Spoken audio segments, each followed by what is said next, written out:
Bonjour et merci d'être venu. Bonjour. Salut Vincent, Salut, Xav. ça va? Ouais, et toi? Ouais. Tu tombes bien parce que j'ai une idée de start-up que je Ouais, voudrais faire avec toi.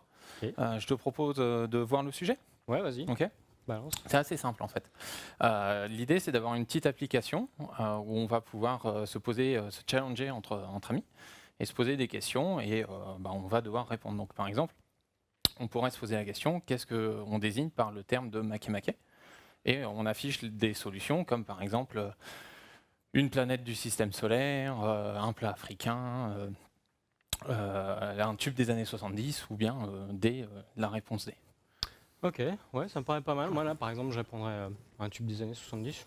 Ok, moi j'aurais tendance à répondre A, une planète du système solaire, et c'est la bonne réponse. Ouais, je pense Donc que du t'as coup je triché. marque des points pour toi, et puis on continue à se poser des questions comme ça, et puis on fait le score, et puis on voit ce que ça donne. Ok. Ok. Euh, donc je pense monter une startup là-dessus, parce que ça n'a jamais été fait, donc ça va tout déchirer. Tu me suis? Je te suis. Ouais. Ok, je te montre un petit peu l'architecture qu'on va mettre en place. Elle est ultra simple, Ouais. c'est version grosse maille de l'archi. Donc on a Alice et Bob qui sont sur, ou nous deux qui sommes sur notre téléphone. Au final, on va faire des requêtes à un serveur Java. Et notre serveur Java va requêter un petit Mongo derrière où on aura stocké nos questions et nos réponses. Ça me paraît bien. Ok. Ouais, ouais. On part là-dessus? On part là-dessus. Allez. 2 semaines plus tard, on a un petit peu de code. À vous montrer. Donc, on va faire une petite introduction. On utilise JUnit 5, donc on va vous présenter un petit peu JUnit 5 et les nouveautés de JUnit 5. Très grosse maille, très rapidement.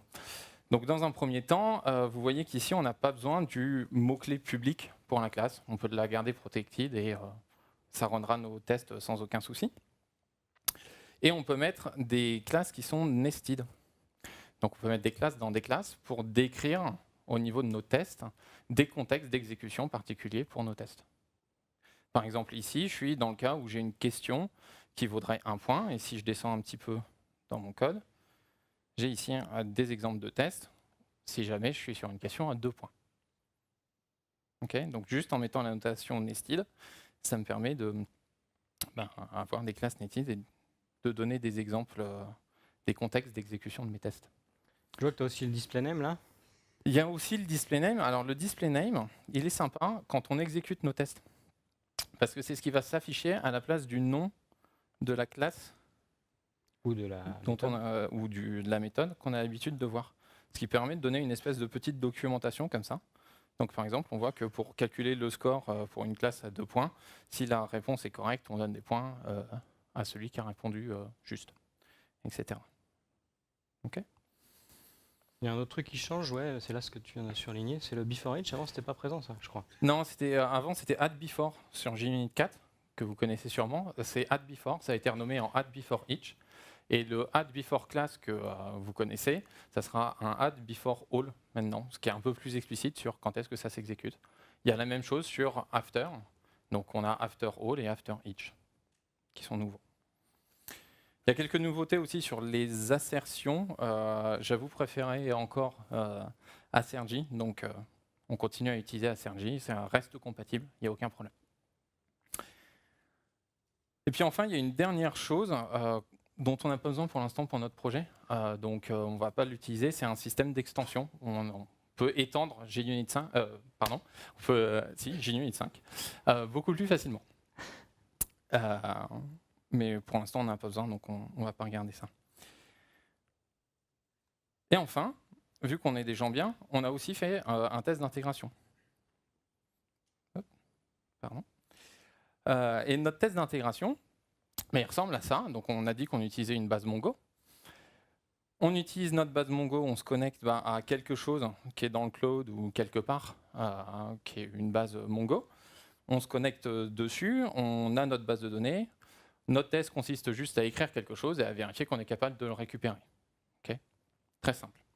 Et à la fin, évidemment, on n'oublie pas de nettoyer ce qu'on a fait pour que la prochaine fois on exécute le test, il n'y ait pas de données qui soient poussées dessus. Donc là, c'est en fait c'est un test d'intégration dont on a l'habitude. Mais je pense qu'on ne va pas l'exécuter parce qu'on est dans un tools in action Et du coup, je te propose de faire des tests in action. Ça me va. OK.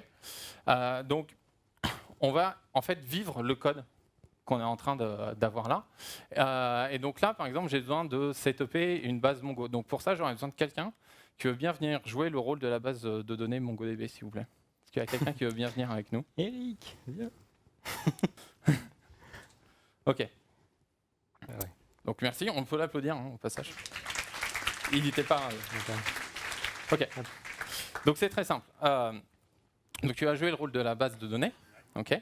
Et une base de données, c'est un disque. OK, disque dur. Là, tu as un disque vierge, j'ai rien d'écrit dessus. Et puis nous, potentiellement, on va pouvoir venir écrire dessus et remplir plus ou moins le disque. OK, très simple. Donc on va continuer à jouer le test. Donc au final, je viens écrire quelque chose sur le disque. Donc pour ça, hop, je te donne un disque qui est écrit. Et ensuite, je vais pouvoir te poser une question. D'accord? Donc get answer for, et te dire quelle est la caractéristique d'une vision qualifiée d'émétropique. Et tu vas pouvoir me répondre. Je fais mon assertion, tu m'as répondu sans défaut, c'est une bonne réponse. Super, mon test passe au vert. OK? Et du coup, j'oublie pas de faire mon drop base derrière, donc je récupère ça et te donne la version vide. On vient de vivre un test qui est passé au vert, magnifique. OK? Maintenant, ça peut arriver, pour X raisons, qu'on ait un test qui passe au rouge ou qu'il y a un problème. OK? Si jamais tu te rends compte que tu n'as pas la réponse, tu lèves la main. OK? OK pour toi? OK pour moi, j'ai Donc compris. du coup, on va pouvoir continuer à développer un petit peu. Ouais. Donc on va se mettre tous les deux sur la tâche. Moi, je vais commencer par lancer mon premier test. Vas-y, go. Donc hop, je fais mon setup. Moi, je vais lancer mon test. Au final, Ah merde. Le test a pété. merde, t'as pété ton test. Ouais. OK. Alors attends, je vais nettoyer tout ça. Et au final, le problème qu'on a eu, c'est que t'as pas pu aller écrire. Parce qu'on a fait un accès concurrent en fait. Ouais.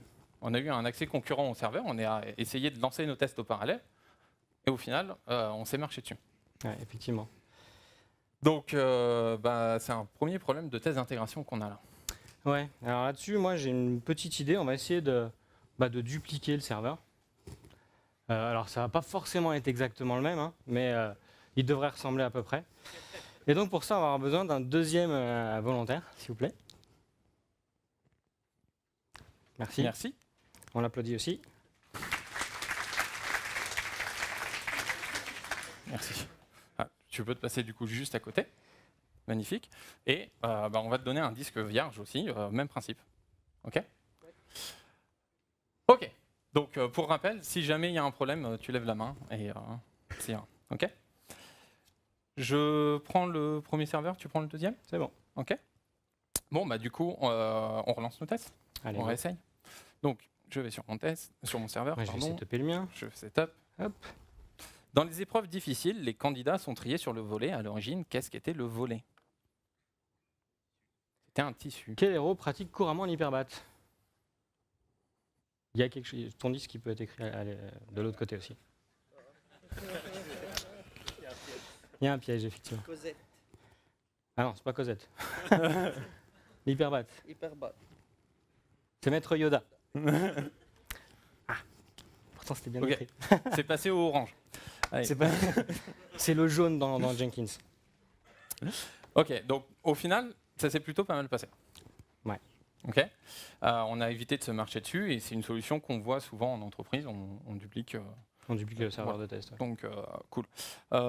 Du coup, moi je pense qu'on est rodé. Je vais m'occuper du serveur de prod. Je te laisse continuer à développer. Ok, nickel. Donc du coup, merci. Eric. On a besoin plus que d'un seul serveur. Donc, Parce que lui, il bosse plus. merci beaucoup. Ok, donc moi, je vais lancer mes tests. Hein. C'est parti. Hop, je te donne un jeu de données. Je prends et je te pose la question. Qui pratique encore couramment l'art cinégétique? Tu peux le retourner aussi. L'art cinégétique. Sans défaut. Non, l'art cinégétique. Alors normalement, tu lèves la main. Voilà, Là, c'est en passé fait, au rouge. Oublie pas la réponse. Si tu trouves pas la réponse, tu lèves la main. voilà. Ok. Du coup, en fait, ouais, je me suis trompé, je t'ai pas donné le bon jeu de données, donc je vais t'en redonner un autre. Et je peux pas écrire je peux pas écrire dessus. Tu peux pas écrire dessus. Non. Ok, bon, allez, l'Obs au boulot. On va nettoyer tout ça. Hop là. Et en fait, ce qui s'est passé, c'est que tu as mal écrit ton test. Si on regarde ton code, tu as oublié de faire Ouais. ton clean-up sur ton test précédent. Ouais, c'est possible.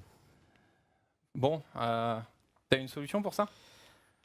J'ai entendu parler d'une solution, ça va pas me plaire, mais il paraît que c'est bien de fouetter les devs, ça leur permet de bosser mieux. Donc bon, tu me fouettes cette fois-ci, mais Ok. Tu recommences pas?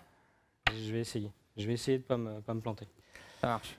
Ok, je vais relancer un test du coup, c'est bon, je suis confiant. Tu as bien fait ton clean-up. Ok. Je vais bien faire mon clean-up.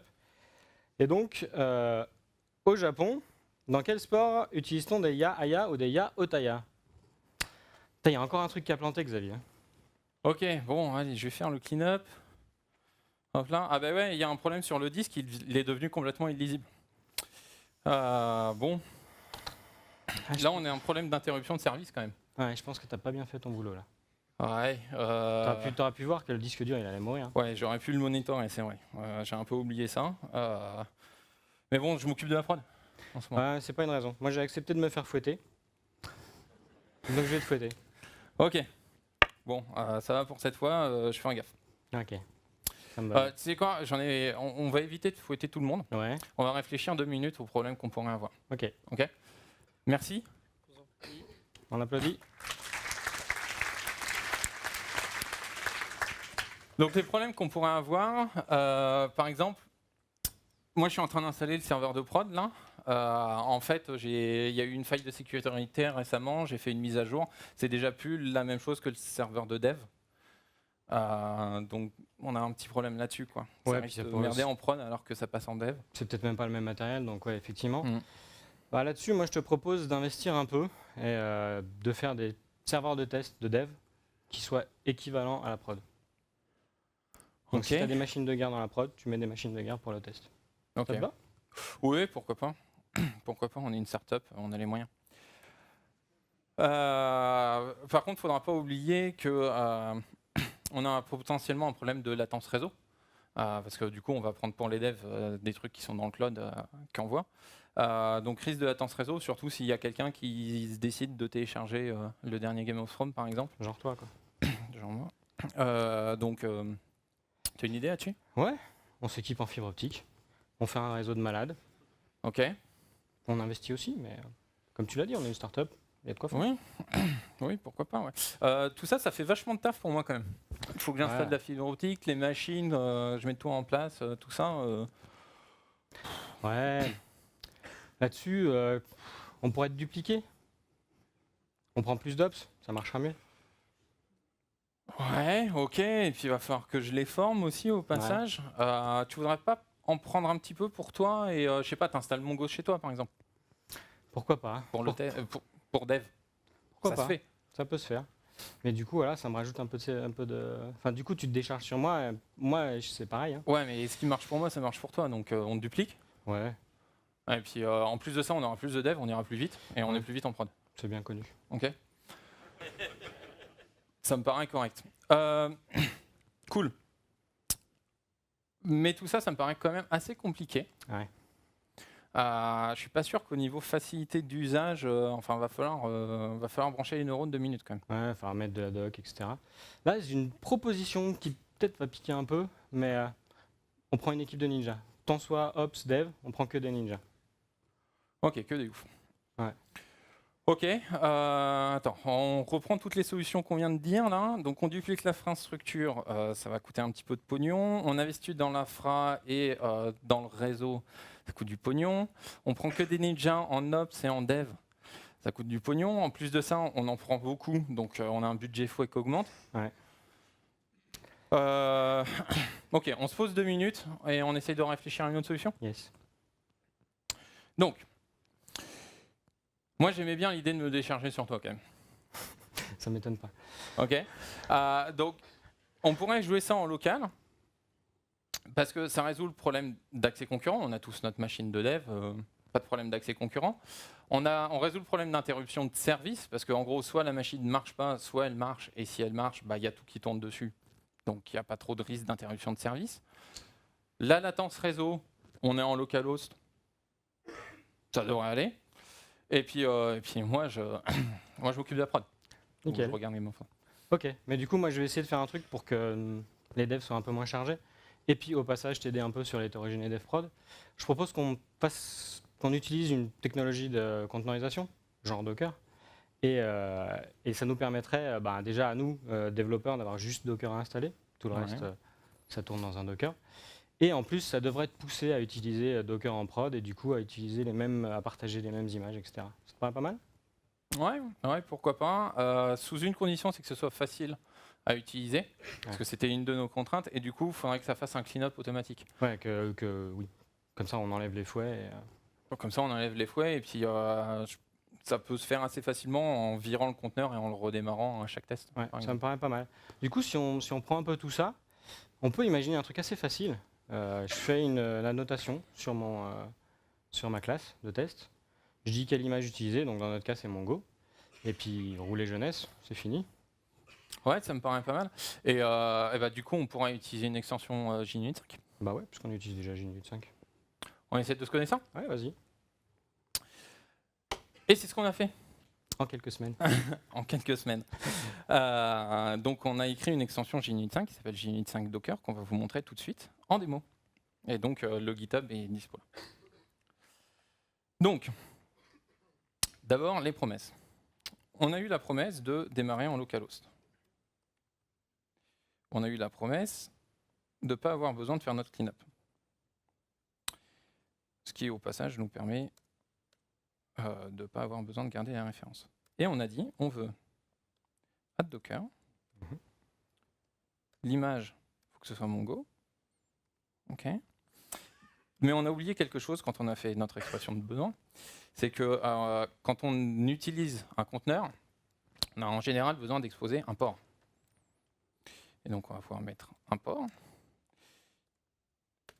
Le port de Mongo, c'est 27017. Tu le connais par cœur, la classe. Ouais, je suis un ops. Rien. Et 27017, c'est ce qu'on va mettre en localhost. Comme ça, on n'a pas besoin de configurer plus que ça notre application Mongo ici. Puis voilà, en fait. Ouais, essaye de le lancer. Et donc, si on lance le test, ça met un peu de temps. Il démarre Mongo.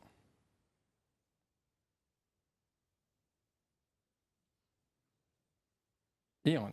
OK. Alors, j'ai entendu le petit. C'est parce que on a une stack trace, parce que Mongo, vu qu'on tue le serveur qu'il y a derrière, le client Mongo a toujours une référence. Et vu qu'on est en train de le tuer comme des brutes, on coupe les connexions côté serveur. Donc le client, gardant une référence, il voit que sa connexion est coupée, donc il nous envoie l'erreur. Mais c'est la faute du client, c'est pas la nôtre.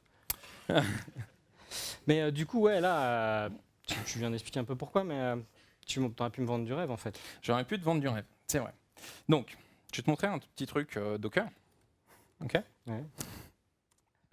Donc, je te montre un petit truc au niveau de Docker. Donc, tu connais sûrement Docker PS-A qui permet de voir les images qu'on a. Et tu vois que j'en ai aucune pour l'instant. OK. J'en ai aucune. Et parce que je suis sur un tout petit écran, pour faciliter la lecture, je vais pouvoir mettre un --format dans lequel je vais lui dire... non, c'était celui-là. Table. Donc, je formate sous forme de table où je vais vouloir récupérer l'ID. Donc là, il m'affichera que le conteneur ID et évidemment, vous allez voir l'image, je pense. Alors, si je tape correctement, ça marche mieux. Image. Voilà. Donc là, on va avoir le conteneur ID et l'image qui apparaissent. Là, la commande, ce qu'elle veut dire, c'est que pour l'instant, il n'a rien du tout. Globalement. Et je vais utiliser watch qui me permet de runner la commande régulièrement et de la voir se mettre à jour à chaque fois. Et donc, je vais afficher toutes les demi-secondes cette commande-là.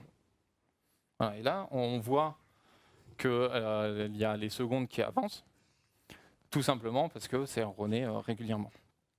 Et donc, pour prouver que je ne vends pas du rêve, je le run. On va voir le conteneur qui se lance. Ouais. le test qui va passer et le conteneur qui disparaît. Nickel. Mais du Ok. coup, on n'avait pas dit qu'on voulait que ça se clean up automatiquement à chaque fin de test. À chaque fin de test. Donc C'est là, on n'a qu'un test, ça tombe bien, mais Ok. j'aimerais bien quand même valider que ça marche aussi. Ok, tu veux la jouer comme ça? Ok. On va faire un autre test. Alors, je fais un autre test. Je vais l'appeler test 2, juste pour prouver mon point. Et je run. Donc c'est le même test. Mais on va avoir un premier conteneur qui va se lancer. Voilà. 9D17. 9D77. Le test passe, le conteneur a disparu et on a D0 qui s'est lancé et qui a disparu. Nickel. Cool. Nickel. Là, on a du bol parce que Mongo il démarre vite. Ok. Alors, on a du bol parce que Mongo démarre vite. Mais on a d'autres options. En particulier, pour celle qui nous intéresse là, c'est wait for. Effectivement, Mongo démarre vite. Si on utilisait quelque chose qui démarre un peu plus lentement, par exemple MySQL, au final, on aurait besoin d'attendre quelque chose pour être sûr que le conteneur a démarré et que MySQL dans le conteneur a démarré. Et donc, pour faire ça, on peut attendre quelque chose dans les logs. Et dès que le quelque chose est apparu dans les logs, on run. Donc, par exemple, je peux mettre ici waiting for connection, qui est connections. Hop là. Merci pour la personne qui a sifflé. Et donc waiting for connection, ce qu'il fait, c'est qu'il attend dans les logs quelque chose avant de runner les tests. Ce qui fait que vous allez voir, c'est un tout petit peu plus lent, parce qu'en fait, on a plutôt de la chance sur le fait que ça passe avec Mongo avant. Donc là, on lance le Mongo, il va lancer le test, et on recommence. C'est un tout petit peu plus lent parce qu'on attend quelque chose dans les logs avant de s'amuser à faire des requêtes. Et j'ai vu une option qui m'intéressait aussi, c'est le new for quelque chose là. Alors, le new for each case, bah ouais, parce que c'est bien, on supprime notre conteneur et on le recrée à chaque fois, mais si on a un conteneur qui prend beaucoup de temps à démarrer et à se mettre à disposition pour nous, bah potentiellement, ça peut être intéressant de pouvoir dire, bah en fait, lance-le uniquement pour cette classe-là une fois, joue tous les tests et supprime-le après. Nice. Donc, le drawback de ça, c'est qu'il va falloir ressortir un petit peu les fouets, parce qu'il ne faut pas oublier de nettoyer derrière soi, parce qu'au final, c'est le même conteneur. Mais on laisse l'option, parce que ça peut réduire le temps de build, en fait. Et du coup, je vois aussi les environnements. Effectivement, on peut aussi mettre des variables d'environnement. Donc, un très bon exemple, c'est MySQL. Si vous démarrez quelque chose avec MySQL, les variables d'environnement vous permettent de donner le login, mot de passe que vous voulez utiliser, le nom de la base, etc. Ce qui permet de le configurer directement dans les variables d'environnement au moment du démarrage.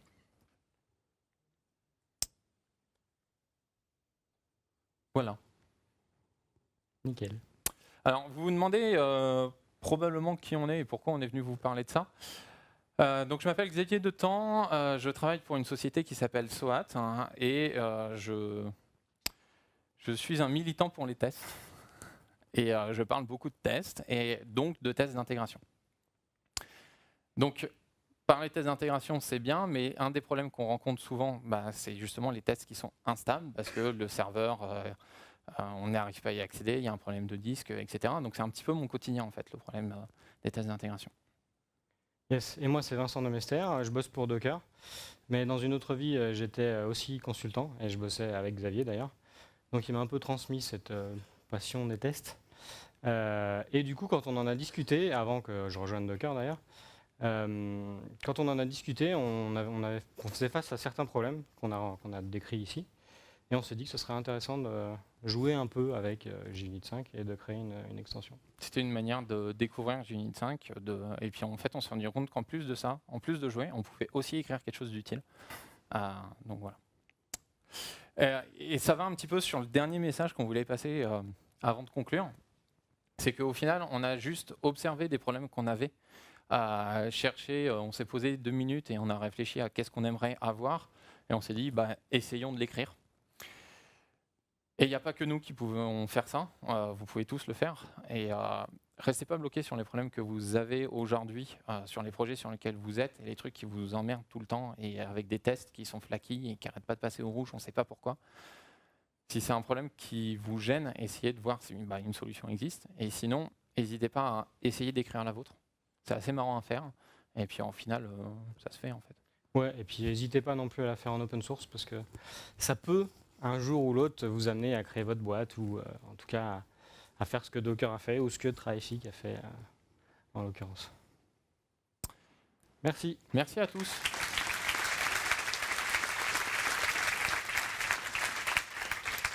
On a 4 minutes 30 de questions, donc si vous avez des questions, n'hésitez pas.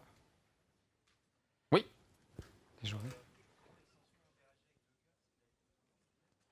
Alors, la question c'est comment est-ce que la librairie interagit avec Docker. On utilise une librairie qui s'appelle Docker Java, qui s'appelle Docker Java, et en fait qui parle directement avec Docker via la socket Docker. Ou via la socket TCP ou Unix Docker. Et directement sur l'API qui est exposée sur cette socket. Donc on n'a même pas besoin d'avoir le client Docker en local si on veut exécuter ce projet. Oui. Il y a juste...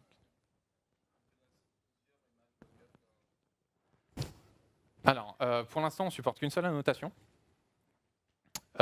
Si vous allez sur le GitHub, vous verrez toutes les issues. Entre autres, il y a pouvoir mettre plusieurs annotations. Ça ne sera pas très difficile à mettre en place pour nous, donc ça arrivera assez vite. On pourra lancer plusieurs images Docker. Voilà. Et éventuellement, on réfléchit à un support de compose aussi pour pouvoir lancer tout ça. C'est déjà sur Maven Central. Le truc, c'est que JUnit 5 n'étant pas encore sorti, nous, on le livre en version RC aussi. On attend que JUnit 5 soit stable pour que nous, on sorte une version stable aussi. Parce que vu qu'on s'appuie dessus, s'il change quelque chose, nous, on peut avoir un problème. C'est disponible tout de suite sur Maven Central en version RC4. Voilà. Yes.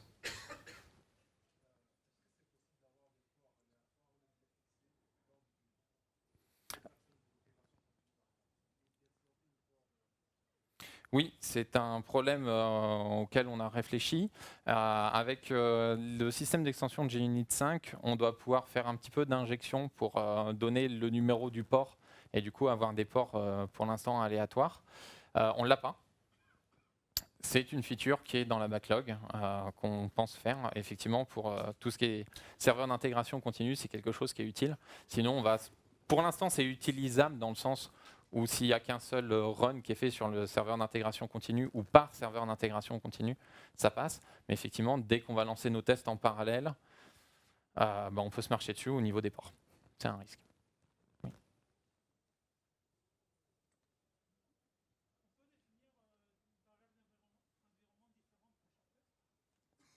Pour l'instant, non. Alors, pour l'instant, non.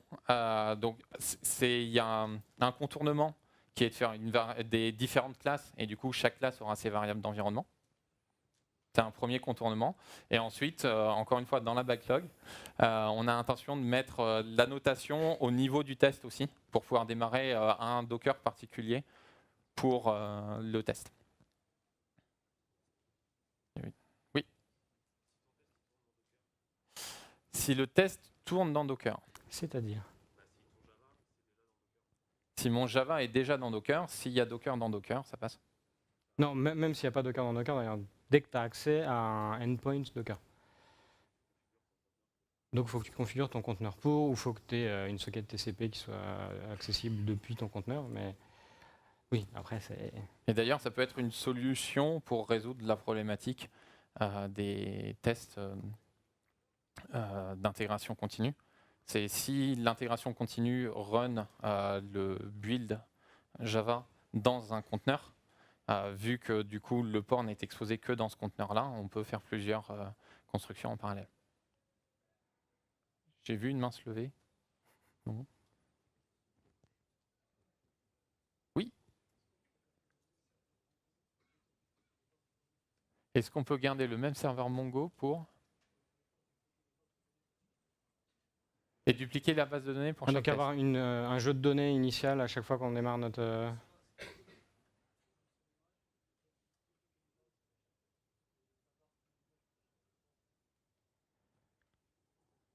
L'idée, c'est quand tu démarres ton conteneur, tu voudrais des données dedans, c'est ça? C'est le new for each case, où là, on démarre le conteneur une seule fois pour tous les tests de la classe, et on l'arrête à la fin. Et pour compléter, il y a aussi le système de test suite. Et on a encore une fois quelque chose dans le backlog qui nous dit est-ce qu'on pourrait démarrer un seul conteneur pour toute une test suite. Mais encore une fois, on retombe dans le travers de attention, il faut bien penser à nettoyer tes tests à la fin. On ne pourra pas te l'assurer. Et pour rebondir juste vite fait sur la partie data, on envisage aussi de supporter les volumes et donc de pouvoir amener un volume avec des datas préfaites pour le conteneur qui va être démarré pour les tests. Et je pense que nous, on est rouge. Là. Ouais, nous, on est rouge. Voilà. Donc merci. Si vous avez plus de questions, n'hésitez pas. Merci.